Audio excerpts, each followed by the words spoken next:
আসসালামু আলাইকুম, কেমন আছেন আপনারা? আশা করি সবাই ভালো আছেন। আজকে আমি করব সিম আলু দিয়ে মাছের চচ্চড়ি।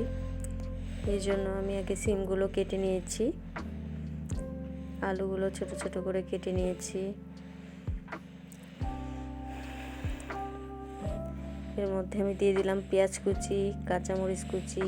আপনারা ঝালটা যে যেমন খেতে পছন্দ করেন সেই অনুযায়ী দিবেন। আমি দিয়েছি টমেটো।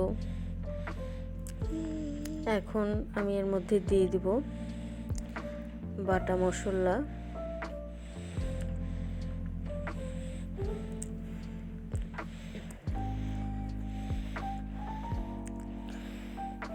এই চচ্চড়িটা খেতে অনেক স্বাদ হয়, আপনারা একবার রান্না করে দেখবেন। আমি দিয়ে দিচ্ছি এখন এর মধ্যে লবণ,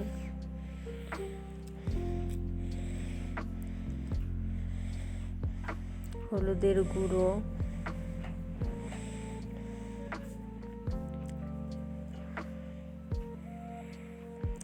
সামান্য মরিচের গুঁড়ো, তারপর তেল।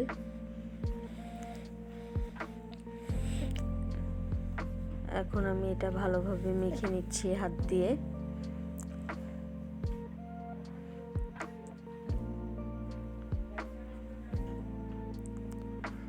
এখন আমি কয়েকটা বড় মাছের টুকরো নিয়েছি, আপনারা যে কোনো মাছ দিয়ে চচ্চড়িটা করতে পারেন।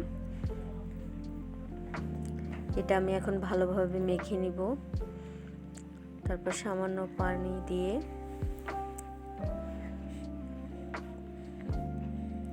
সামান্য পরিমাণ পানি দিয়ে দিলাম।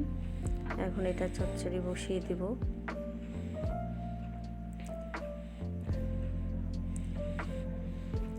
সামান্য পরিমাণ ধনিয়া কুচি,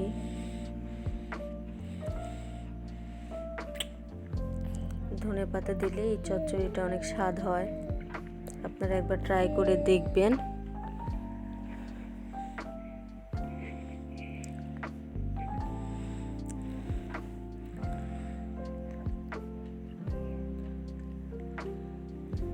তারপর আমি একটু নেড়ে চেড়ে দিলাম।